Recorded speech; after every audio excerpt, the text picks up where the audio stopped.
दोस्तों, आज की क्लास इतनी महत्वपूर्ण है कि समझ लीजिए जितना कि आपका एग्जाम महत्वपूर्ण है।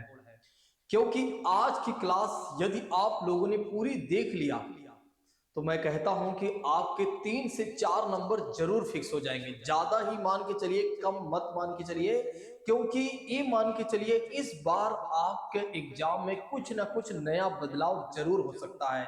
क्योंकि आप जानते हैं कि बहुत सारे छात्र फॉर्म भरे हुए हैं यूपी पुलिस का, और इसलिए एक बार एग्जामिनर या आयोग कह सकते हैं कि अपने पैटर्न में जरूर कुछ ना कुछ बदलाव करेगा। तो दोस्तों, आप सभी लोगों से मैं यही कहना चाहूंगा, इस वीडियो को पूरी देखिएगा और लास्ट तक देखिएगा और कहीं जाइएगा नहीं। जैसा कि बात करते हैं, मैंने आपको पहले ही बता दिया है कि वेरी मोस्ट इंपॉर्टेंट टॉपिक्स है इसमें। कृषि और विज्ञान पर आज हम बात करने वाले हैं। इस बार कुछ नया ही बदला जाएगा, यानी कि नया पैटर्न जरूर बदला जाएगा, यानी कि बदलने की काफी ज्यादा उम्मीदें हैं। क्योंकि आप जानते हैं कि बहुत सारे छात्रों ने, एक तरह से यदि आप देखें, या बहुत सारे कैंडिडेट ने यूपी पुलिस का फॉर्म भरा हुआ है। आइए अब बात करते हैं, बिना किसी और बात की चर्चा करते हुए सीधा आते हैं आज के अपने पहले टॉपिक के बारे सॉरी अपने टॉपिक पर। जैसा कि बात करते हैं, हमारा पहला टॉपिक ये है एग्रीकल्चर। एग्रीकल्चर की बात करते हैं दोस्तों, यानी कि कृषि की बात करते हैं या कृषि विज्ञान की बात कर लेते हैं। तो किसी देश में क्या कहा जा रहा है इसमें कि किसी देश में भूमि पर फसल और इसके उत्पादन से संबंधित क्रमबद्ध ज्ञान को क्या कहा गया है? कृषि विज्ञान कहा गया है। क्या कहा गया है दोस्तों? कृषि विज्ञान कहा गया है। ये बातें याद रख लीजिएगा कि किसी देश में भूमि पर, मतलब जो लैंड होता है, जैसे हमारा देश है तो हमारे देश की भूमि पर जो भी फसल का उत्पादन हो रहा है या इससे संबंधित जो हम जानकारी एक तरह से ले रहे हैं क्रमबद्ध रूप से, उसे क्या कहा जाता है दोस्तों? कृषि विज्ञान कहा जाता है। ये बातें आप भूलिएगा नहीं, बिल्कुल जरूर ध्यान रखिएगा, क्योंकि कई बार ऐसे ही टर्मिनोलॉजी से क्वेश्चन बन जाते हैं। आइए हम बात करते हैं कि फसलों के वर्गीकरण के बारे में, कि कैसे फसलों को बोया जाता है और किन किन आधारों पर या कब कौन सी फसल लगाई जाती है। जैसा कि बात करते हैं तो मौसम के अनुसार की बात करते हैं, तो कुछ फसलें तब लगाई जाती हैं जब मौसम आता है, यानी कि जिस तरह के मौसम होगा उस मौसम के हिसाब से उन फसलों को लगाया जाएगा। नेक्स्ट बात करते हैं उपयोग या आर्थिक महत्व के आधार पर भी फसलों को बोया जाता है। भाई, किस फसल का कितना ज्यादा एक तरह से आर्थिक रूप से हमारी मदद करेगा, तो उस फसल को हमें कब और कैसे लगाना है, ये भी एक तरह से देख सकते हैं। दूसरी बात करते हैं, जीवन चक्र के अनुसार भी हम फसलों को लगाते हैं या फसलों को बोते हैं, और बीज के अनुसार भी हम क्या करते हैं? फसलों को लगाते हैं या बोते हैं। तो ध्यान रखिएगा, फसलों के वर्गीकरण के बारे में हम बात करते हैं दोस्तों। तो जैसे जब जिस तरह के मौसम होता है उसके आधार पर हम क्या करते हैं? फसलों को एक तरह से बोते हैं या लगाते हैं, या आर्थिक महत्व के आधार पर भी हम क्या करते हैं? फसलों को लगाते हैं, या जीवन चक्र के आधार पर, या अगर आप देखें तो बीज के अनुसार भी हम क्या करते हैं? फसलों को लगाते हैं। चलिए अब नेक्स्ट बात करते हैं दोस्तों, जैसा कि बात करते हैं मौसम के अनुसार कौन कौन सी फसलें और कब बोई जाती हैं, आइए हम समझते हैं। सबसे पहली फसल के बारे में बात कर लेते हैं दोस्तों। तो सबसे पहली फसल कौन सी है? खरीफ फसल की बात करते हैं। तो खरीफ फसल की बात करते हैं तो इस फसल को कब बोया जाता है या खरीफ की फसलें कब बोई जाती हैं दोस्तों? तो ध्यान रखिएगा, इनकी जो बुआई होती है जून से जुलाई के बीच में होती है। कब इनकी बुआई होती है? तो ध्यान रखिएगा, जून से जुलाई के बीच में इनकी बुआई होती है। और इन्हें काटा कब जाता है? तो इन्हें काटा जाता है अक्टूबर से नवंबर के बीच में। तो ध्यान रखिएगा, अक्टूबर से नवंबर के बीच में इन फसलों की कटाई की जाती है।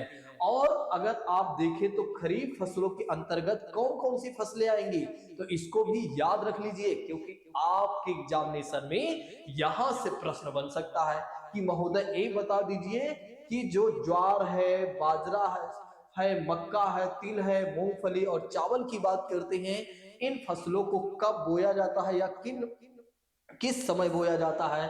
तो ध्यान रखिएगा, या फसलों के प्रकार में किसके अंतर्गत आएंगे ये चीजें। तो ध्यान रखिएगा, ये सारी फसलें खरीफ प्रकार की फसलों के अंतर्गत आएंगी। और कब इन्हें बोया जाता है? तो जून जुलाई में बोया जाता है। और कब काटा जाता है, तो अक्टूबर और नवंबर में काटा जाता है। चलिए नेक्स्ट बात करते हैं, इसी के साथ अगली फसल की बात करते हैं। तो अगले प्रकार की जो फसल है दोस्तों वो है रबी प्रकार की फसल की बात करते हैं।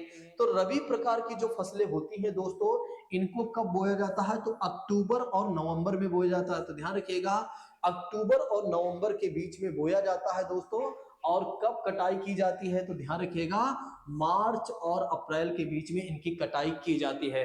तो मार्च और अप्रैल के बीच में इनकी कटाई की जाती है। तो मार्च और अप्रैल के बीच में इनकी कटाई की जाती है, ये बातें याद रखिएगा।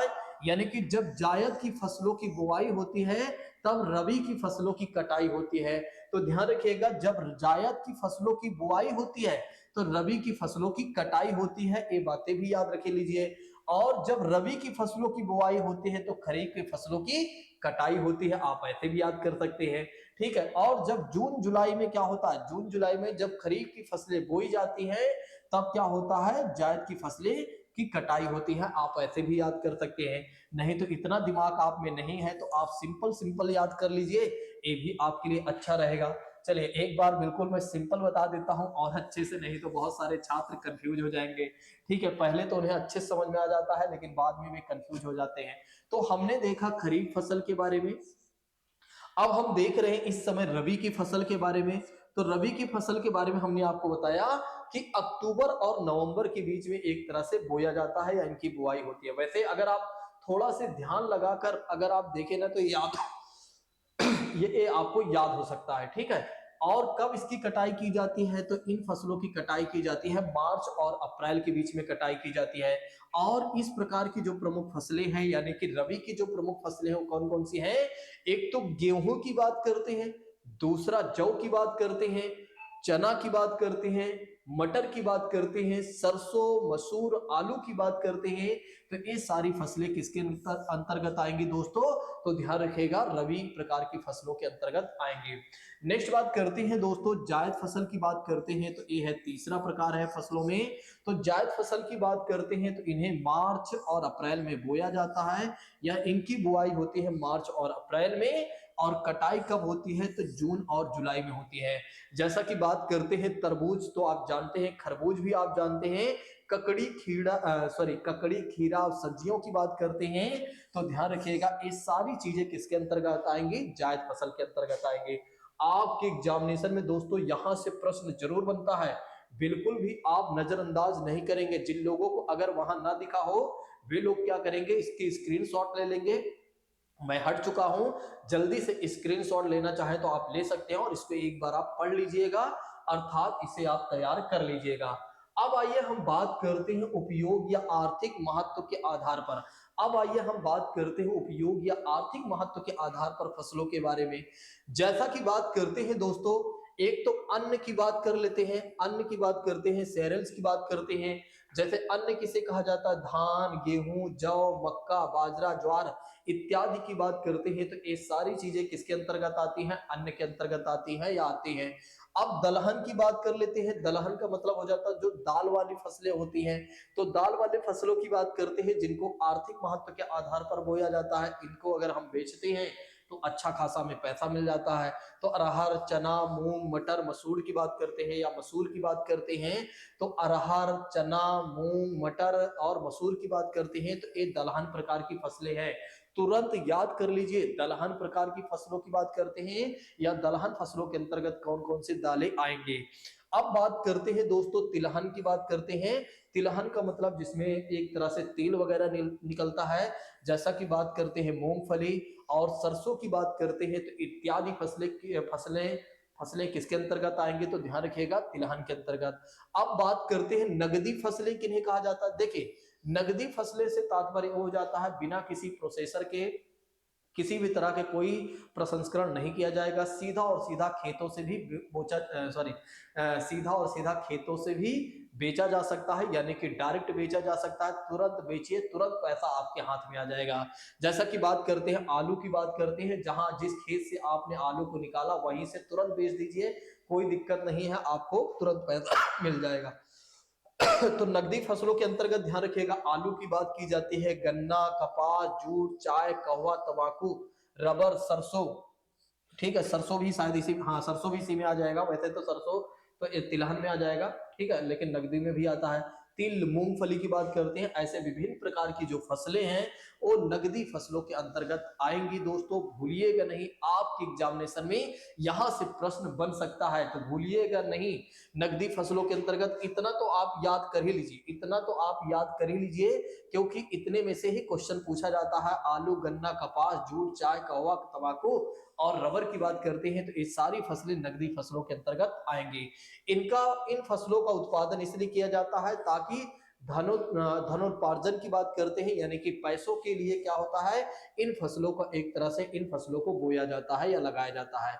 चलिए अब आइए बात करते हैं चारे की फसलें कौन कौन सी होती हैं। तो चारे की फसलें की बात करते हैं साथियों, चारे की फसलों की बात करते हैं, जैसे बरसीम की बात करते हैं, नेपियर या सूडान या लोबिया, जई की बात करते हैं, तो ये सारी फसलें किनके अंतर्गत आएंगी, तो ध्यान रखिएगा चारे की फसलें के अंतर्गत आएंगे।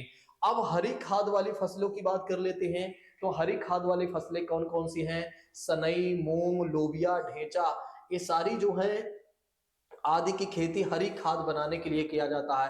तो इन सभी फसलों का यूज सभी फसलों को इसलिए बोया जाता है ताकि हरी खाद बनाया जा सके। दोस्तों ये बातें भी याद रख लीजिएगा। आइए अब हम बात कर लेते हैं कीटनाशी फसलों के बारे में बात कर लेते हैं। किनके बारे में बात करते हैं, तो कीटनाशी फसलों के बारे में बात करते हैं। किसी मुख्य फसल के साथ क्या होता है, ऐसी फसलों को लगाया जाता है। तो ऐसी फसलों को तब लगाया जाता है जब कोई मुख्य फसल हो। दोस्तों जैसा कि बात करते हैं कपास की बात करते हैं, तो कपास एक मुख्य फसल है और इसके चारों ओर भिंडी लगा दिया जाता है ताकि एक तरह से कपास की जो फसल है वो अच्छी से बची रहे। तो ध्यान रखिएगा कि कीटनाशी फसलों की बात करते हैं तो जब कोई मुख्य फसल कोई होती है, मेन फसल जो हमारी होती है, हम उसको बचाने के लिए क्या होता है, एक सहयोगी फसल लगा देते हैं ताकि जो कीड़े वगैरह आए वो उस फसल में आ जाएं और हमारे मुख्य फसल को किसी भी तरह के कोई नुकसान ना पहुंचा पाए। तो जैसा कि बात करते हैं कपास हम लगा देते हैं, मान लेते हैं हमारा एक खेत है और इस खेत के बीच में हम कपास को लगा दे रहे हैं, ठीक है, और उसके आसपास की बात करते हैं तो हम भिंडी को लगा दे रहे हैं। तो इससे हमारी जो कपास की खेती है वो आराम से बच जाएगी, यानी कि कपास हमारे बच जाएंगे। चलिए अब आइए बात करते हैं कि खेती की विविध प्रणालियों की बात करते हैं, अर्थात स्थान विशेष की भौतिक अवस्थाओं या अन्य उपलब्ध सुविधाओं के अनुसार क्या होता है कि खेती को अलग अलग विधियों के उपयोग मतलब विधियों से उपयोग किया जाता है। तो ऐसे में बात करते हैं, ऐसे में हम बात करते हैं तो इन विधियों का उपयोग जो होता है संक्षिप्त उल्लेख हम आइए देखते हैं। सबसे पहले हम बात करते हैं सघन खेती के बारे में बात करते हैं। सबसे पहले हम बात करते हैं सघन खेती की बात करते हैं, यानी कि इंटेंसिव खेती की बात करते हैं। देखिए सघन खेती का मतलब हो जाता है कि एक तरह से अगर आप देखें तो खेतों का जो आकार होगा, जो खेतों का आकार होगा काफी छोटा होगा, यानी कि कह सकते हैं कि बहुत ही कम क्षेत्र में क्या होता है फसलों को लगाया जाता है और जहां पर श्रम ज्यादा लगता है और पूंजी भी ज्यादा लगती है। तो ध्यान रखिएगा श्रम भी ज्यादा लगाई जाती है लगता है और पूंजी यानी कि पैसे की भी मात्रा ज्यादा लगती है, ठीक है। उन्नत बीजों या उर्वरकों का इसमें प्रयोग किया जाता है।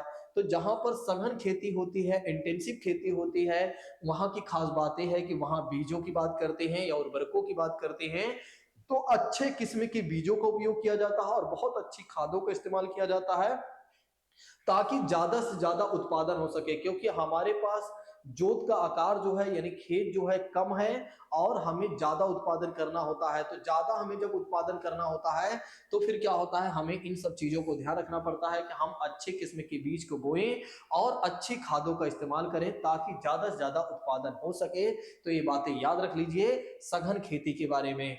या इसमें भूमि पर जनसंख्या का दबाव काफी ज्यादा बना रहता है, ठीक है, तो ये बातें भूलिएगा नहीं। आइए हम बात करते हैं आर्द्र खेती की बात करते हैं।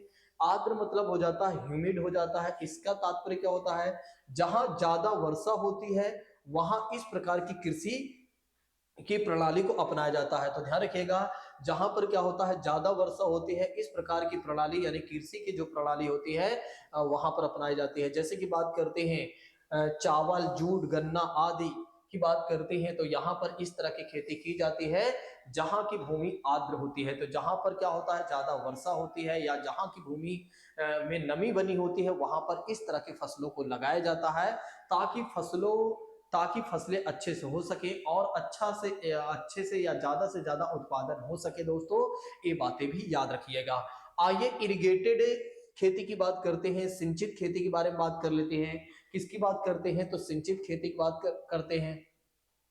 देखिए सिंचित खेती के बारे में बात करते हैं मेरे प्रिय साथियों, एक मिनट, हाँ, सिंचित खेती की बात करते हैं तो यह खेती ऐसी नदी घाटियों में की जाती है जहां वर्षा मौसमी या अपर्याप्त होती है, अर्थात कह सकते हैं जहां पर मौसम के आधार पर ही वर्षा होती है, नहीं तो फिर नहीं होती है। या कह सकते हैं अपर्याप्त पानी की कमी, यानी कि वहां पर पानी की कमी होती है।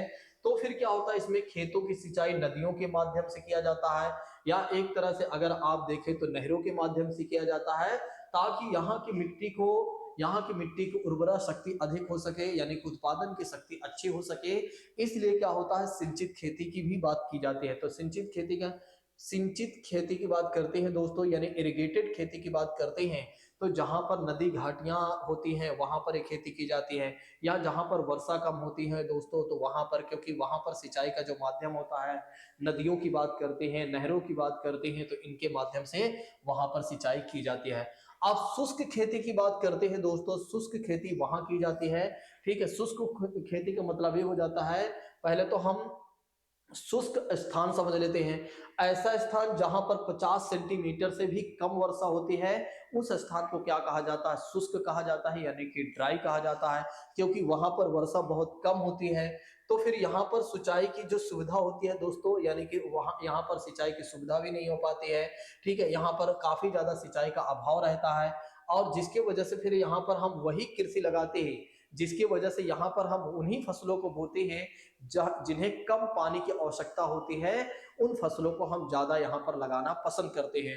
जैसे गेहूं की बात करते हैं, तो गेहूं को बहुत कम पानी की आवश्यकता होती है, आराम से गेहूं वो एक तरह से उत्पादन हो जाता है, गेहूं का उत्पादन हो जाता है। ज्वार बाजरा दलहन की बात करते हैं, तो शुष्क खेती की बात करते हैं, तो जहां पर वर्षा कम होती है दोस्तों, जहां पर वर्षा कम होती है, तो उस तरह के वहां पर हम क्या करते हैं, उस प्रकार के एक तरह से यदि आप देखें, तो वहां पर हम क्या करते हैं, एक मिनट दोस्तों,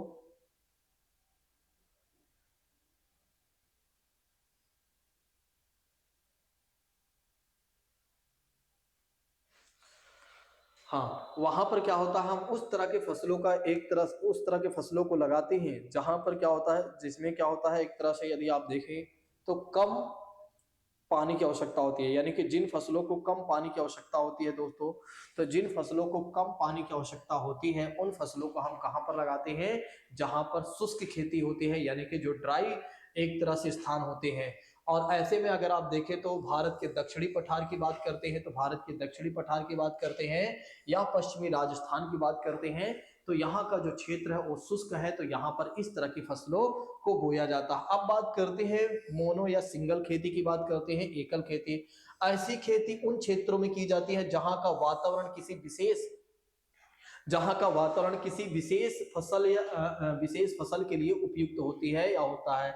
जैसे असम और पश्चिम बंगाल की बात करते हैं, तो यहाँ पर चाय की खेती की जा सकती है, यहाँ पर चाय की खेती की जाती है, क्योंकि वहां पर ही इस तरह के वातावरण है जहां पर चाय की खेती हो सके। तो ध्यान रखिएगा, चाय की खेती वहां पर की जाती है दोस्तों जहां पर उस तरह का वातावरण हो, यानी कि चाय की खेती के लिए उस तरह का वातावरण हो। जैसा कि बात करते हैं असम और पश्चिम बंगाल में ही अगर आप देखें तो ज्यादातर एक तरह से चाय की खेती की जाती है भारत में। आइए मिश्रित खेती की बात करते हैं, तो जब एक ही समय में खेत में एक प्रधान फसल को बोते हैं और उसके साथ साथ अन्य फसलों को भी हम लगा देते हैं, तो उसे हम क्या कहते हैं, मिश्रित खेती कहते हैं। तो उसे हम क्या कहते हैं साथियों, उसे हम क्या कहते हैं, मिश्रित खेती कहते हैं। तो उसे हम क्या कहते हैं, मिश्रित खेती कहते हैं, ये बातें भी याद रख लीजिए।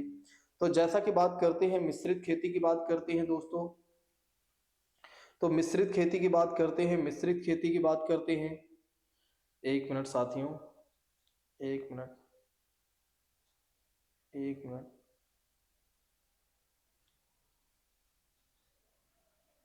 एक मिनट, थोड़ा सा कॉल आ रही है अर्जेंट,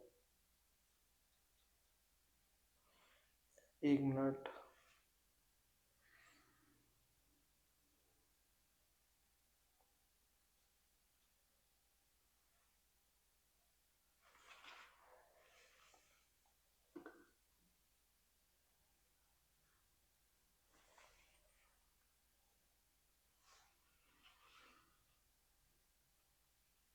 चलिए, तो बहुफसली की बात करते हैं। बहुफसली यानी कि मल्टीपल खेती की बात करते हैं। जब एक ही खेत में पूरे वर्ष में दो या दो से अधिक फसलें लगाई जाती हैं या उपजती हैं, तो फिर बात करते हैं। तो इस प्रकार की फसलों को क्या कहा जाता है? बहुफसली खेती कहते हैं। उर्वर एवं सुसिंचित भूमि वाले क्षेत्रों में आधुनिक तरीकों का सहारा लेकर इस प्रकार की खेती की जाती है दोस्तों, बहुफसली की बात करते हैं। चलिए अब नेक्स्ट बात करते हैं, दोहरी खेती की बात करते हैं, डबल खेती की बात करते हैं, डबल फसलों की बात कर लेते हैं। तो ऐसे में अगर आप देखें तो जब एक ही खेत में वर्ष में दो फसलें बारी बारी से उपजाई जाती हैं, तो वहां पर हम दोहरी खेती कहते हैं। ठीक है, यानी कि कहने का मतलब ये है कि जब एक ही खेत से क्या होता है, वर्ष में हम दो फसलें, मतलब एक खेत में क्या होता है कि हम साल भर में दो फसलें लगाते हैं, वो भी बारी बारी से फसलों को लगाते हैं, तो उसे हम दोहरी खेती कहते हैं। इस तरह की खेती जो होती है घनी जनसंख्या वाले क्षेत्रों में या वैसे क्षेत्रों में प्रचलित है जहां की जलवायु क्या होती है, अनुकूल होती है। तो ध्यान रखिएगा, दोहरी खेती का तात्पर्य क्या हो जाता है, जहां पर एक ही खेत में वर्ष में दो फसलें को हम लगाते हैं बारी बारी से, तो उस खेती को हम क्या कहते हैं, दोहरी खेती कहते हैं। नेक्स्ट बात करते हैं, झूमिंग खेती की बात कर लेते हैं दोस्तों। किसकी बात करते हैं? झूमिंग कृषि की बात करते हैं, यानी कि झूमिंग खेती के बारे में बात कर लेते हैं। देखिए, झूमिंग खेती की बात करते हैं तो जब वन प्रदेशों में, जब क्या होता है, वन प्रदेशों में या जंगलों को जलाकर क्या होता है, जमीन को खेती की योग्य बनाकर खेती की जाती है, तो उसे क्या कहा जाता है, झूमिंग या शिफ्टिंग कृषि कहा जाता है, या शिफ्टिंग एग्रीकल्चर कहा जाता है। जैसे कि बात करते हैं, असम की बात करते हैं या मेघालय की बात करते हैं दोस्तों, तो वहां पर क्या होता है कि वहां पर जंगल होता है, और जो आदिवासी लोग होते हैं वे क्या करते हैं कि जंगलों को साफ करते हैं, और वहीं पर क्या होता है कि जंगलों में जो काटते हैं, छोटी छोटी झाड़ियों को काट कर वहीं पर सुखा लेते हैं, और सुखाने के बाद क्या होता है, उसे जला देते हैं। फिर उस भाग को क्या किया जाता है, उतने पार्ट को खेती योग्य बना लिया जाता है, और वहां पर तब तक खेती करते रहते हैं जब तक कि वहां पर उत्पादन अच्छा होता रहता है, तब तक वहां पर खेती करते रहते हैं, नहीं तो फिर कहीं और इसी तरह का प्रयोग करके वे खेती करते हैं। ठीक है, तो ये बातें याद रख लीजिएगा, भूलिएगा नहीं। तो ये बातें याद रख लीजिएगा दोस्तों, भूलिएगा नहीं। तो हमने आपको बताया झूमिंग कृषि के बारे में, यानी शिफ्टिंग एग्रीकल्चर के बारे में बता दिया। ऐसे में अगर आप देखें तो ये इस प्रकार की जो खेती की जाती है दोस्तों, तो पहाड़ी व आदिवासी क्षेत्रों में की जाती है, और भारत के वे राज्य हैं असम और मेघालय जहां पर झूमिंग कृषि की जाती है। आपकी एग्जामिनेशन में पूछा जाता है कि शिफ्टिंग एग्रीकल्चर कहां पर होती है दोस्तों, तो किस राज्य में होती है, तो असम और मेघालय की बात करते हैं। अब फसल चक्र की बात करते हैं, रोटेशनल खेती की बात करते हैं। जब एक ही खेत में उर्वरा शक्ति को बनाए रखने के लिए क्या किया जाता है, फसलों को बदल बदल कर उगाया जाता है या अदल बदल कर लगाया जाता है, तो ऐसी खेती को क्या कहा जाता है दोस्तों, फसल चक्र कहा जाता है, या फसल चक्र वाली खेती कहा जाता है। क्योंकि क्या होता है, जब हम फसलों को अदल बदल कर लगाते हैं तो इससे क्या होता है, जो हमारी भूमि यानी कि जो हमारी धरती होती है उसकी उर्वरा शक्ति हमेशा बनी होती है वैसे के वैसे, और किसी भी तरह की कोई परेशानी नहीं होती है, और जिससे अच्छा खासा उत्पादन होता रहता है। तो ऐसे में अगर आप देखें तो ज्यादातर किसान क्या करते हैं, इन्हीं का इस्तेमाल करते हैं, यानी कि फसल चक्र का इस्तेमाल करते हैं, ताकि वे अदल बदल कर लगाएं, जिससे उनकी खेती में जो उर्वरा शक्ति है या उत्पादन की जो क्षमता है दोस्तों, वो अच्छे से बनी रहे या बरकरार रहे। इसलिए किसान क्या करते हैं, फसल चक्र का ज्यादा यूज करते हैं। चलिए अब आइए बात करते हैं, इसी के साथ नेक्स्ट पॉइंट की बात करते हैं। रोपड़ कृषि का मतलब क्या होता है, प्लांटेशन की बात करते हैं, उसके पौधों को लगाया जाएगा और उसमें से जो महत्वपूर्ण चीजें हैं उसको निकाल लिया जाएगा, यानी कि तोड़ लिया जाएगा। जैसे चाय, रबर, कहवा, नारियल, कपास आदि ये सब नकदी फसलें हैं, और इन्हें रोपड़ विधि के द्वारा एक तरह से क्या किया जाता है, मतलब यूज किया जाता है। इसमें बड़े बड़े पौधे लगाकर खेती की जाती है। तो ध्यान रखिएगा, रोपड़ विधि का मतलब उनके जैसे कि अगर नारियल का पेड़ लगा दिया जाता है तो उसमें से नारियल निकाल लिया जाता है, नारियल तोड़ लिया जाता है। ठीक है, चाय की खेती जो की जाती है उसमें से चाय पत्ती तोड़ लिया जाता है। तो आप शायद समझ गए होंगे अब। ठीक है, तो उसे क्या कहा गया, रोपड़ कृषि या प्लांटेशन एग्रीकल्चर कहा गया है। अब भारत में फलों के उत्पादन की बात करते हैं, तो किस राज्य में कितना ज्यादा फल होता है, या कौन कौन से वे राज्य हैं जहां पर फसलों का उत्पादन बहुत अच्छा होता है, जहां पर फसलों का उत्पादन बहुत अच्छा होता है, तो सॉरी फलों का उत्पादन, फसलों नहीं, जहां पर फलों का उत्पादन बहुत अच्छा होता है। ऐसे में अगर आप देखें तो सबसे पहले हम बात कर लेते हैं अमरूद के बारे में। अमरूद को आपने देखा ही होगा, ये है अमरूद। तो अमरूद की बात करते हैं तो सबसे ज्यादा अमरूद कहां पर होता है दोस्तों? उत्तर प्रदेश में होता है। अगर आपकी एग्जामिनेशन में प्रश्न यही बन जाए कि उत्तर प्रदेश के किस राज्य में होता है, तो आप बताएंगे इलाहाबाद, लखनऊ, बरेली, फैजाबाद, हरदोई, एटा की बात करते हैं तो इन सारे जिलों के बारे में आप बताएंगे कि यहाँ पर सबसे ज्यादा उत्तर प्रदेश के इन सारे जिलों में सबसे ज्यादा एक तरह से अमरूद होता है दोस्तों, भूलिएगा नहीं। राज्यों की बात करते हैं तो सबसे पहला राज्य हो जाएगा उत्तर प्रदेश, दूसरा राज्य हो जाएगा बिहार, और तीसरा राज्य हो जाएगा आंध्र प्रदेश, और चौथा राज्य हो जाएगा गुजरात की बात करते हैं। तो ये 4 राज्य हैं जहां पर सबसे ज्यादा एक तरह से यदि आप देखें तो अमरूद की खेती होती है या अमरूद का उत्पादन होता है। तो उत्तर प्रदेश के संदर्भ में यदि आप पूछा जाता है आपसे तो आप बताएंगे इन सभी जिलों को। अगर आपसे पूछा जाता है राज्यों के संदर्भ में तो आप उत्तर प्रदेश, बिहार और उसके बाद आंध्र प्रदेश, फिर उसके बाद आप गुजरात को बताएंगे। आइए अनानास के बारे में बात करते हैं कि अनानास का उत्पादन किस राज्य में सबसे ज्यादा होता है। असम, पश्चिम बंगाल, गुजरात, तमिलनाडु, कर्नाटका की बात करते हैं तो याद कर लीजिए, असम की बात करते हैं, पश्चिम बंगाल की बात करते हैं, गुजरात, तमिलनाडु की बात करते हैं और कर्नाटका की बात करते हैं तो यहाँ पर अनानास का काफी अच्छा उत्पादन होता है। अंगूर की बात करते हैं तो अंगूर की बात करते हैं पंजाब, महाराष्ट्र, हिमाचल प्रदेश, तमिलनाडु, कर्नाटका, याद कर लीजिए, तुरंत याद कर लीजिए, भूलिएगा नहीं, तुरंत याद कर लीजिए। आपकी एग्जामिनेशन में 100% क्वेश्चन पूछा जा सकता है या पूछे जा सकते हैं। अनार की बात करते हैं पंजाब, उत्तर प्रदेश, कर्नाटका, आंध्र प्रदेश, तमिलनाडु, राजस्थान, याद कर लीजिए। अनार की बात करते हैं तो पंजाब है, उत्तर प्रदेश है, कर्नाटका है और आंध्र प्रदेश की बात करते हैं, तमिलनाडु, राजस्थान की बात करते हैं। अब आम की बात करते हैं तो आम उत्तर प्रदेश में सबसे ज्यादा होता है दोस्तों। और किन किन जिलों में होता है तो हरदोई, लखनऊ, कानपुर, मेरठ, सहारनपुर, बरेली की बात करते हैं तो उत्तर प्रदेश के इन जिलों में सबसे ज्यादा एक तरह से आम का उत्पादन होता है। तो भूलिएगा नहीं, आप लोग तुरंत अपनी कॉपी में लिख लीजिए। उत्तर प्रदेश से अगर कोई बातें बन रही हैं तो आप लोगों को क्या करना चाहिए, तुरंत के तुरंत अपने कॉपी में लिख लेना चाहिए। बिल्कुल भी चीजों को नजरअंदाज नहीं करना चाहिए, जो कि आप कई बार क्या करते हैं, नजरअंदाज करते हैं दोस्तों। अब उत्तर प्रदेश के बाद अगर हम राज्यों की बात करते हैं तो एक तो उत्तर प्रदेश स्वयं है, दूसरा है पंजाब की बात करते हैं, फिर उसके बाद है पश्चिम बंगाल, बिहार, उड़ीसा, तमिलनाडु, आंध्र प्रदेश और गुजरात की बात करते हैं। इन सभी राज्यों में अच्छा खासा आम का उत्पादन होता है। तो कभी आप जाइएगा आम खाने तो इन सभी राज्यों में से किसी राज्य चले जाइएगा, आपको अच्छा खासा आम खाने को मिल जाएगा। या कह सकते हैं आम फलों का राजा है, एक कहानी तो आपने सुना ही होगा। आम जो है फलों का राजा है, ये बात तो आपने सुना ही होगा। चलिए एक कहानी आपने या कविता तो सुनी ही होगी। केला की बात करते हैं, बनाना की बात करते हैं तो सबसे पहली बात करते हैं साथियों केरल, कर्नाटका, गुजरात, महाराष्ट्र, आंध्र प्रदेश, असम, बिहार, तमिलनाडु, पश्चिम बंगाल की बात करते हैं तो यहाँ पर सबसे ज्यादा केला का उत्पादन होता है। नेक्स्ट बात करते हैं संतरा की बात करते हैं साथियों तो वो है उत्तर प्रदेश, हिमाचल प्रदेश और हिमाचल प्रदेश के कुल्लू कांगड़ा में जिले में होता है। कश्मीर के पठानकोट में ज्यादा उत्पादन होता है, महाराष्ट्र के नागपुर, पश्चिम बंगाल के दार्जिलिंग क्षेत्र में, असम के ब्रह्मपुत्र घाटी, मध्य प्रदेश के निमाड़ की बात करते हैं तो इन सभी क्षेत्रों में अगर यदि आप देखते हैं तो संतरे का काफी अच्छा खासा उत्पादन होता है। ठीक है, तो आप भूलिएगा नहीं क्योंकि आपकी एग्जामिनेशन में दोस्तों यहां से प्रश्न बन सकता है या बन सकते हैं।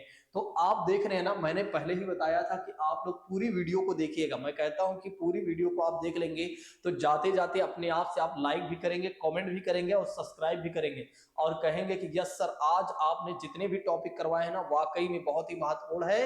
अब यहाँ से जो क्वेश्चन बनेंगे हमारे तो गलत नहीं हो सकते हैं। अच्छा, आप लोगों की एक आदतें हैं, आप लोग शेयर सब्सक्राइब नहीं करते हैं जो कि गलत बातें हैं। ठीक है, आपको अपने नैतिक धर्म का पालन करना चाहिए।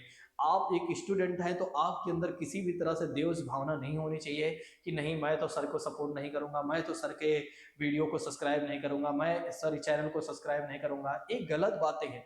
आप एक स्टूडेंट हैं, आप हमारे प्रति ऐसी बातें ना रखें क्योंकि हम लोग जो टीचर होते हैं वे कभी भी स्टूडेंट के प्रति किसी भी तरह से गलत भाव नहीं रखते हैं। तो एक स्टूडेंट का भी कर्तव्य बनता है, ठीक है, उसका भी कर्तव्य, दायित्व या नैतिक कर्तव्य बनता है कि वो भी टीचर के प्रति किसी भी तरह के गलत भावना ना रखे। क्योंकि अगर कोई बच्चा ऐसा करता है तो समझ लीजिए उससे बड़ा कह सकते हैं बेकार इंसान इस पृथ्वी पर कोई नहीं है। ठीक है, तो मुझे लगता है कि अब मेरी बात आप लोगों को समझ में आ गई होंगी कि आपको बिल्कुल एक तरह से निष्पक्ष रहना चाहिए, बिल्कुल एक तरह से निस्वार्थ रहना चाहिए, किसी भी तरह के कोई स्वार्थ आप में नहीं होना चाहिए और निश्चित तौर पर आपको सफलता जरूर मिलेगी, क्योंकि आप एक ऐसे इंसान हैं जिसके अंदर किसी भी तरह की कोई गलत भावना, किसी भी व्यक्ति, पर्सन, कह सकते हैं समुदाय, जाति, लिंग, किसी के भी प्रति किसी भी तरह के आपके अंदर द्वेष भावना नहीं। हटा दीजिए सब सारी चीजें और हो जाइए निश्चल और अपने आप को आगे बढ़ाइए और जबरदस्त मेहनत करिए, जो होगा वो देखा जाएगा। लेकिन अभी वर्तमान में जितना हो सकता है उतना मेहनत करना है। समझ लीजिए, इससे बेहतर चांस आपको कभी नहीं मिलेगा, इससे बेहतर अवसर आपको कभी नहीं मिलेगा। अब यही वो समय है जब आपको कुछ करना है और अपने आप को सिद्ध करना है कि मैं इस पृथ्वी पर किस लिए आया हूं, और उस काम को पूरा कीजिए। पूरा करने के लिए आप जी तोड़ मेहनत कीजिए। देखिए, हर किसी व्यक्ति का अपना कोई ना कोई उद्देश्य है इस पृथ्वी पर आने का। आप जानते हैं ना, जितने भी जीव जंतु, पशु पक्षी, प्राणियों का जन्म हुआ है, उनका भी अपना कुछ ना कुछ उद्देश्य है। वे सारे ही क्या करते हैं, अपने उद्देश्य को पूरा करते हैं और यहाँ से चले जाते हैं।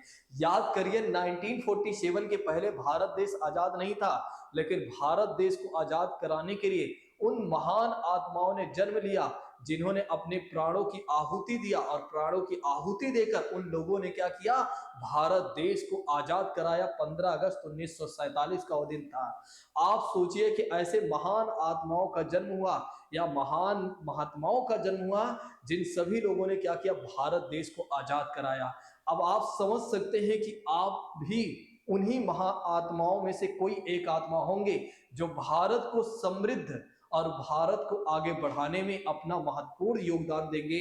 और हम सभी लोगों को यही सोचकर आगे बढ़ना चाहिए और हर दिन जीना चाहिए कि एक तरह से हम भी उन्हीं आत्माओं में से कोई एक आत्मा ऐसी है जो हम अपने राष्ट्र के लिए ही कुछ करने जा रहे हैं। अगर आप पुलिस बनेंगे तो भी आप दूसरों की सेवा ही करेंगे। आप भारत की जनता या राज्य की जनता की बात करते हैं, उनकी सेवा करेंगे।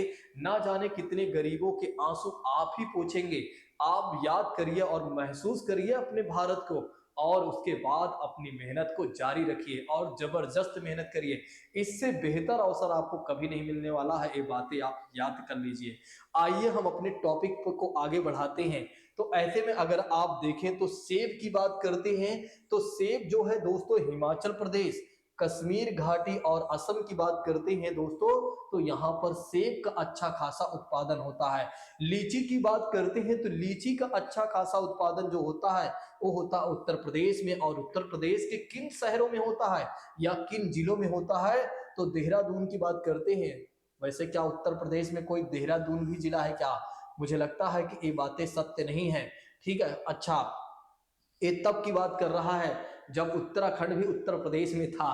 ठीक है, तो देहरादून जो है उत्तराखंड में है दोस्तों, ये बात तो आप जानते ही हैं। सहारनपुर और मेरठ को आप याद कर लीजिए, ये तो उत्तराखंड की बात कर रहा है, इसको आप हटा सकते हैं। पंजाब गुरदासपुर की बात करते हैं, बिहार चंपारण और मुजफ्फरनगर की बात करते हैं दोस्तों, तो यहाँ पर अगर आप देखें तो सबसे ज्यादा एक तरह से लीची का उत्पादन होता है। ये वही बिहार का चंपारण है जहां पर महात्मा गांधी ने 1917 में पहला सत्याग्रह किया था। याद करिए, ये वही चंपारण सत्याग्रह है जहां पर महात्मा गांधी ने पहला सत्याग्रह किया था। और तिनकठिया पद्धति की बात करते हैं, उसको महात्मा गांधी जी ने समाप्त करवाया था। और एक तरह से जिसके वजह से महात्मा गांधी से हैप्पी होकर, यानी कि खुशी होकर, रविन्द्रनाथ टैगोर क्या करते हैं, गांधी जी को महात्मा की उपाधि दे देते हैं। आपकी एग्जामिनेशन में अगर प्रश्न ये बन जाए कि आप हमें ये बता दीजिए कि चंपारण का पहला सत्याग्रह या गांधी जी का पहला सत्याग्रह, सफल सत्याग्रह कौन सा था, तो ध्यान रखिएगा चंपारण का सत्याग्रह, जहां पर तिनकटिया पद्धति को गांधी जी ने समाप्त करवाया था। दोस्तों, मुझे लगता है कि मेरी बातें आप लोगों तक पहुंच चुकी हैं और आप लोग मेरी बात को समझ चुके हैं। आइए हम बेर की बात करते हैं। बेर जानते हैं ना, छोटी छोटी होती है, ठीक है, जो खटमिट्टी टाइप की होती है दोस्तों, वो है उत्तर प्रदेश और राजस्थान की बात करते हैं तो यहाँ पर बेर की खेती की जाती है। उत्तर प्रदेश और राजस्थान को भी ध्यान रखना है। आइए अब हम बात करते हैं कि कृषि के विशिष्ट प्रकार, स्पेसिफिक टाइप ऑफ एग्रीकल्चर के बारे में अपने ध्यान को आकर्षित करते हैं। चलिए हम बढ़ते हैं, अपने क्रम को आगे बढ़ाते हैं। ऐसे में अगर आप देखें तो ओरिकल्चर की बात करते हैं, तो ओरिकल्चर से तात्पर्य हो जाता है जमीन पर फैलने वाली फसलों को व्यावसायिक या कृषि के अंतर्गत, यानी कि कहने मतलब ये है कि ऐसी फसलें जो जमीन पर मतलब फैली होती हैं, तो जब हम उनके बारे में एक तरह से अध्ययन करते हैं तो किसके अंतर्गत अध्ययन करते हैं, तो ओरिकल्चर के अंतर्गत अध्ययन करते हैं। तो ध्यान रखिएगा, या ओरिकल्चर के अंतर्गत हम किनका अध्ययन करते हैं, तो जब जमीन पर फसलें होती हैं उनका अध्ययन करते हैं। नेक्स्ट बात करते हैं, फलों की बात करते हैं। फलों के वनों के संरक्षण एवं संवर्धन से संबंधित की क्रिया को हम क्या कहते हैं, सेल्वी कल्चर की बात करते हैं। अर्थात कह सकते हैं वनों के संरक्षण की बात करते हैं, संवर्धन की बात करते हैं। इनके बारे में जब हम अध्ययन करते हैं कि कैसे हमें वनों को, जंगलों को आगे बढ़ाना चाहिए या जंगलों को कैसे संरक्षण करना चाहिए, तो इसके अंतर्गत जो हम अध्ययन करते हैं वो किसके अंतर्गत आता है दोस्तों, सिल्वी कल्चर के अंतर्गत आता है। फ्लोरिकल्चर की बात करते हैं दोस्तों, याद रखिएगा जब फूलों की खेती का हम अध्ययन करते हैं कि कैसे हमें फूलों की खेती करनी चाहिए, ठीक है, तो ये बातें याद रख लीजिएगा। फूलों की खेती हमें कैसे करनी चाहिए, जब हम इसके अंतर्गत अध्ययन करते हैं तो फिर एक इसके अंतर्गत आ जाता है, तो फ्लोरिकल्चर के अंतर्गत आ जाता है। या फ्लोरिकल्चर के अंतर्गत हम क्या करते हैं, फूलों की खेती का अध्ययन करते हैं दोस्तों। नेक्स्ट बात करते हैं आर्बोरिकल्चर की बात करते हैं, जब विशेष तरह के वृक्षों या झाड़ियों की बात करते हैं तो इनके बारे में जब उनके संरक्षण या संवर्धन के बारे में हम अध्ययन करते हैं तो हम इसके अंतर्गत करते हैं। पीसी कल्चर की बात करते हैं तो जब हम क्या करते हैं, मछली पालन से संबंधित क्रियाओं का अध्ययन करते हैं कि भाई हमें मछली पालन कैसे करना चाहिए, तो हम किसके अंतर्गत अध्ययन करते हैं, पीसी कल्चर के अंतर्गत। तो ध्यान रखिएगा, पीसी कल्चर के अंतर्गत हम किसका अध्ययन करते हैं, तो मछली पालन का अध्ययन करते हैं। ये बातें याद रख लीजिएगा, एक एक बातों को आप याद रख लीजिएगा, भूलिएगा नहीं। विटीकल्चर की बात करते हैं तो जब हम अंगूर की खेती का अध्ययन करते हैं कि कैसे हमें अंगूर की खेती करनी चाहिए, तो हम इसके अंतर्गत किसका अध्ययन करते हैं, तो विटीकल्चर की बात करते हैं। तो ये बातें भी याद रख लीजिएगा, भूलिएगा नहीं। नेक्स्ट बात करते हैं सेरीकल्चर की बात करते हैं, तो उस रेशम उत्पादन की क्रिया की बात करते हैं, या इसके अंतर्गत हम क्या करते हैं, रेशम उत्पादन की क्रिया का अध्ययन करते हैं दोस्तों, तो सेरीकल्चर के अंतर्गत। नेक्स्ट बात करते हैं हॉर्टिकल्चर की बात करते हैं, तो जब हम फलों या साग सब्जियों की खेती के बारे में अध्ययन करते हैं या इसके अंतर्गत इनकी खेती की जाती है, तो वो है हॉर्टिकल्चर। तो ध्यान रखिएगा, जब हम फलों या साग सब्जियों की बात करते हैं, हम इनकी खेती के बारे में अध्ययन करते हैं, तो वो किसके अंतर्गत आता है, तो हॉर्टिकल्चर के अंतर्गत आता है। एपी कल्चर की बात करते हैं, तो एपी कल्चर के अंतर्गत क्या चीजें आती हैं, तो मधुमक्खी पालन की बात करते हैं। तो एपी कल्चर के अंतर्गत दोस्तों मधुमक्खी पालन आता है, तो भूलिएगा नहीं। चलिए नेक्स्ट बात करते हैं, अब हम उन चीजों को बात करने वाले हैं जो हमारे एग्जाम में 100% क्वेश्चन बन ही जाते हैं, जहां से तो आपको बिल्कुल भी नजरअंदाज नहीं करना है, क्योंकि 100% यहां से क्वेश्चन बनेंगे।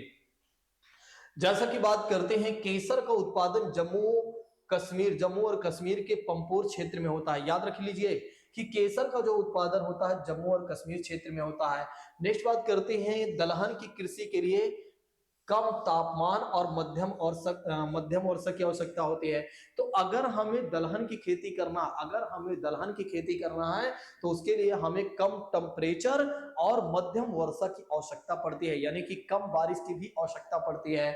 कॉफी एक विशिष्ट उष्णकटिबंधीय झाड़ी होती है। याद रख लीजिए, कॉफी जो होती है एक उसी उष्णकटिबंधीय खेती होती है, या उष्णकटिबंधीय झाड़ी प्रकार की खेती होती है, या कॉफी उष्णकटिबंधीय क्षेत्रों में अच्छा होता है। उष्णकटिबंधीय से तात्पर्य क्या हो जाता है, ये है हमारी पृथ्वी, या कह सकते हैं ग्लोब, और ग्लोब को दो बराबर भागों से काटने वाली रेखा को क्या कहा गया है, तो विषुवत रेखा कहा गया है। और विषुवत रेखा के उत्तर में जब हम 23.5 डिग्री ऊपर जाते हैं तो हमें कर्क रेखा मिलती है। जब हम नॉर्थ साउथ में आते हैं 23.5 डिग्री, तो हमें कौन सी रेखा मिलती है, तो मकर रेखा मिलती है। तो एक कर्क रेखा और विषुवत रेखा और मकर रेखा के बीच का जो क्षेत्र है, इसे उष्णकटिबंधीय क्षेत्र कहा जाता है। तो इन क्षेत्रों में क्या होता है कि कॉफी का अच्छा खासा उत्पादन हो जाता है। बेंगलोर को बगीचा का शहर कहा गया है। बेंगलोर की बात करते हैं, इसे बगीचों का शहर कहा गया है, याद कर लीजिए। कृष्णा और कावेरी नदियों की बात करते हैं तो इसका जो डेल्टा क्षेत्र है, इसके डेल्टा क्षेत्र को भारत का चावल का कटोरा कहा गया है। तो याद कर लीजिए, तुरंत आपके एग्जाम में पूछा जा सकता है कि कृष्णा और गोदावरी नदियों के डेल्टा के क्षेत्र को क्या कहा गया है, यानी कि डेल्टा क्षेत्र जो है वो भारत के भारत को क्या कहा गया है, यानी कि भारत के चावल का कटोरा कहा गया। क्या कहा गया? भारत के चावल का कटोरा कहा गया। भारत में झूमिंग कृषि, शिफ्टिंग एग्रीकल्चर सबसे ज्यादा कहाँ होती है? असम में होती है। मैंने पढ़ा दिया है, अभी ही मैंने आपको पढ़ाया था। नेक्स्ट बात करते हैं भारतीय कृषि अनुसंधान संस्थान। याद कर लीजिए, भारतीय कृषि अनुसंधान संस्थान की बात करते हैं, जिसकी स्थापना 1905 में बिहार के पूसा नामक स्थान पर हुई थी। दोस्तों भूलिएगा नहीं। मक्का को अनाज की रानी कहा गया है। मक्का को अनाज की रानी कहा गया। मक्का को अनाज की रानी कहा गया है, याद कर लीजिए। नेक्स्ट बात करते हैं गेहूं, मटर, चना, मसूर, सरसों, ये सारी फसलें कौन सी हैं? रबी की फसलें हैं। ये सारी फसलें कौन सी हैं? रबी की फसलें हैं। गेहूं की खेती के लिए सबसे अच्छी मिट्टी कौन सी जरूरत पड़ती है? तो गेहूं की खेती के लिए सबसे अच्छी मिट्टी की जो जरूरत पड़ती है दोस्तों, वो होती है दोमट मिट्टी की बात करते हैं। तो दोमट मिट्टी की बात करते हैं तो गेहूं की खेती के लिए सबसे अच्छी मिट्टी मानी गई है। मध्य प्रदेश को सोया प्रदेश के नाम से भी जाना गया है और टाइगर प्रदेश के नाम से भी जाना गया है, जो कि आप जानते ही हैं। टाइगर प्रदेश की बात करें या सोया प्रदेश की बात करते हैं तो मध्य प्रदेश को जाना गया है।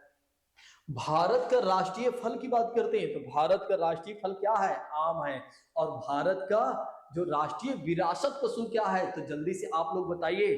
तो भारत का राष्ट्रीय विरासत पशु की बात करते हैं तो हाथी की बात करते हैं तो हाथी है।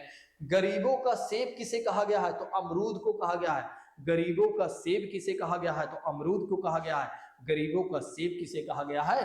तो अमरूद का कहा गया। मसालों की रानी किसे कहा गया है? तो इलायची को कहा गया। याद कर लीजिए, मसालों की रानी किसे कहा गया? इलायची को कहा गया। सबसे पुराना फल खजूर है। तो सबसे पुराना फल कौन सा है? खजूर है। रेशम के कीड़ों को कोकुन कहा गया है। तो रेशम के कीड़ों को क्या कहा गया? कोकुन कहा गया। कोकुन के कीड़े जो है शहतूत की पत्तियों के भोजक हैं। तो ध्यान रखिएगा, कोकुन के जो कीड़े हैं पत्तियों, शहतूत के पत्तियों के क्या है? भोजक है। इसको तुरंत याद कर लीजिए कि रेशम के कीड़ों को कोकुन कहा गया है। क्या कहा गया है? कोकुन कहा गया है। तारपीन, याद कर लीजिए, तारपीन चीड़ के पेड़ रेजिन से तैयार होता है। बहुत बार एक क्वेश्चन आ चुका है, बहुत बार आपके एग्जाम में क्वेश्चन आ चुका है कि तारपीन की बात करते हैं जिसे जो एक तरह से चीड़ के पेड़ जो रेजिन होता है उससे तैयार होता है। जड़ की वायु का दबाव की बात करते हैं। ठीक है, तो इसको किससे मापा जाता है? दबाव की बात करते हैं तो इसको किससे मापा जाता है? मैनोमीटर से मापा जाता है। ध्यान रखिएगा, मैनोमीटर भूलिएगा नहीं। धान की फसल के लिए उत्तम वर्षा कितनी होनी चाहिए? कम से कम 150 सेंटीमीटर और तापमान 25 से 30 डिग्री बना रहना चाहिए। धान, मक्का, ज्वार, बाजरा, कपास, मूंगफली, ये सारी फसलें जो हैं खरीफ फसलें के अंतर्गत आएंगी। याद कर लीजिए, ये सारी फसलें किनके अंतर्गत आएंगी? तो ध्यान रखिएगा, खरीफ फसल। केंद्रीय चावल शोध संस्थान कहां पर है? तो कटक। और कटक कहां पर है दोस्तों? उड़ीसा में है। आलू एक प्रकार का तना है। तो आलू क्या है? एक प्रकार का तना है। याद कर लीजिए। प्रकाश संश्लेषण की क्रिया जब होती है तो उसमें ऑक्सीजन जो होता है, ऑक्सीजन जल से निकलती है। यानी कि ऑक्सीजन जो होता है दोस्तों, ऑक्सीजन जो होती है जल से निकलती है। गाजर की बात करते हैं, कैरोटीन के कारण क्या होता है? गाजर का जो रंग होता है लाल होता है। तो ध्यान रखिएगा, गाजर का लाल रंग होने का कारण क्या है? वो है कैरोटीन के कारण। किसके कारण? तो कैरोटीन के कारण गाजर का जो लाल रंग होता है।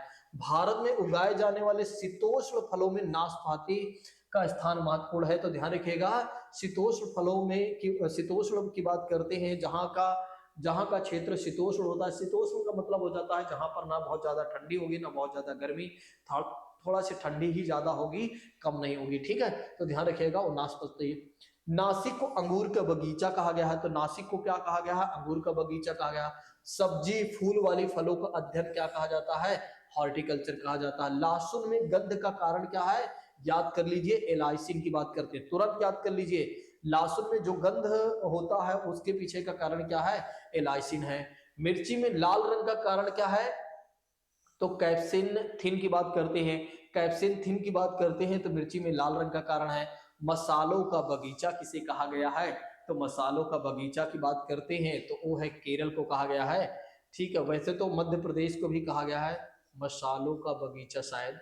ठीक है, एक बार आप लोग चेक कर लीजिएगा, कहीं कहीं पर ही मिल जाता है। ठीक है, चावल का कटोरा किसे कहा गया, छत्तीसगढ़ को कहा गया है। तो चावल की कटोरा की बात करते हैं तो चावल का कटोरा किसे कहा गया, छत्तीसगढ़ को कहा गया। चाय में थीन तथा कॉफी में कैफीन पाया जाता है, ध्यान रख लीजिएगा।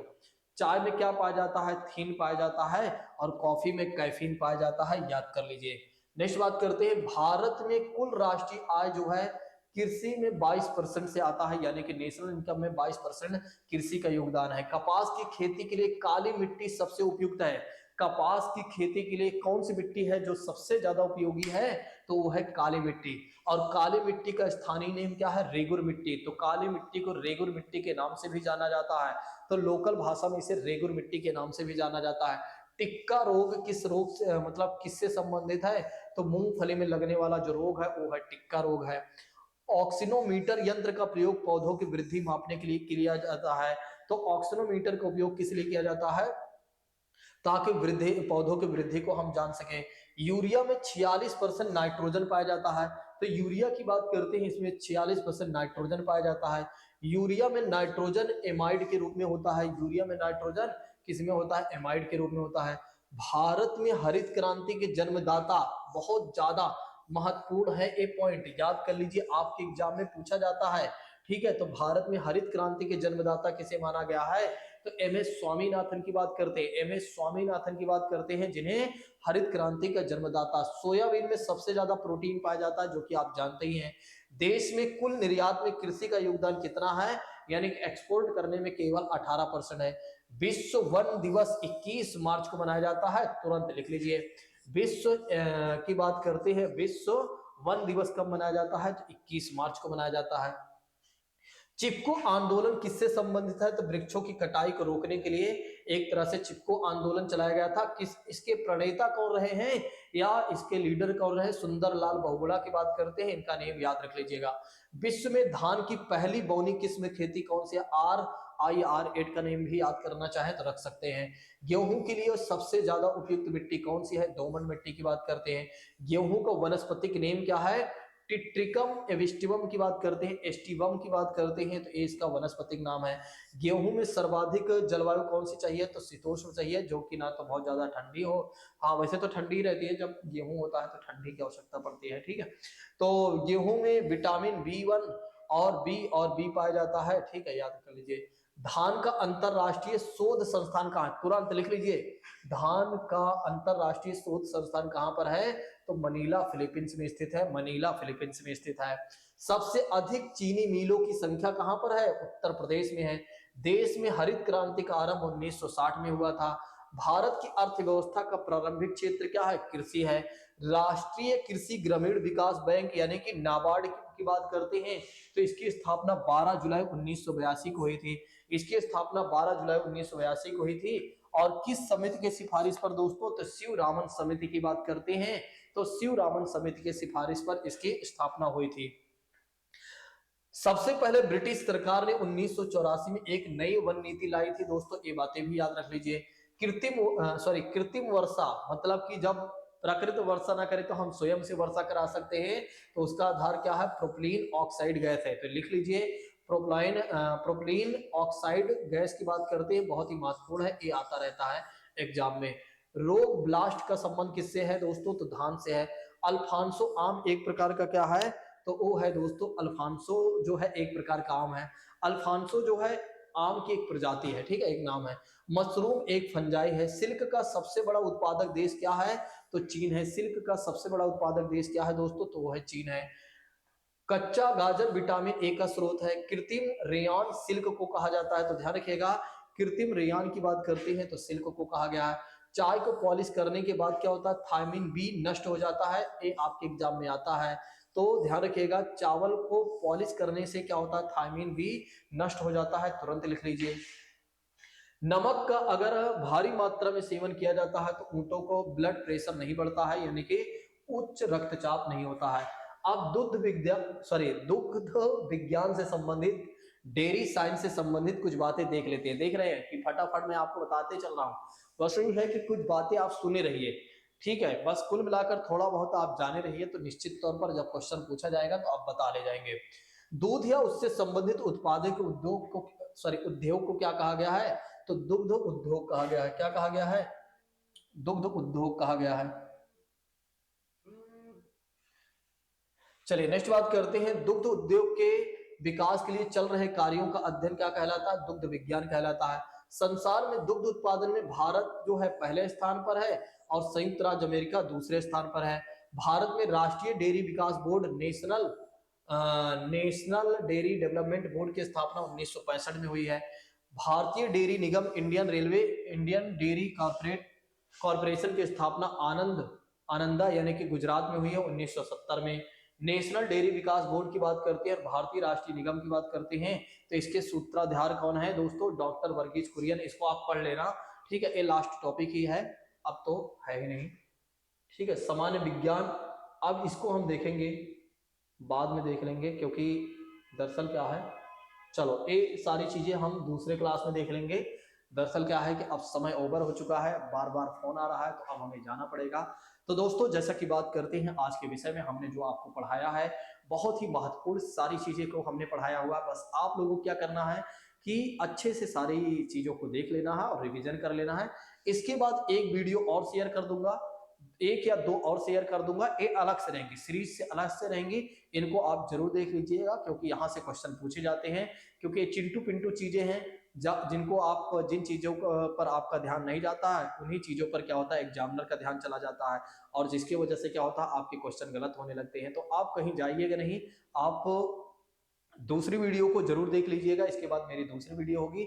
आज की क्लास को अब यहीं पर स्थगित करते हैं। Thank you so much. जय हिंद दोस्तों, take care all of you.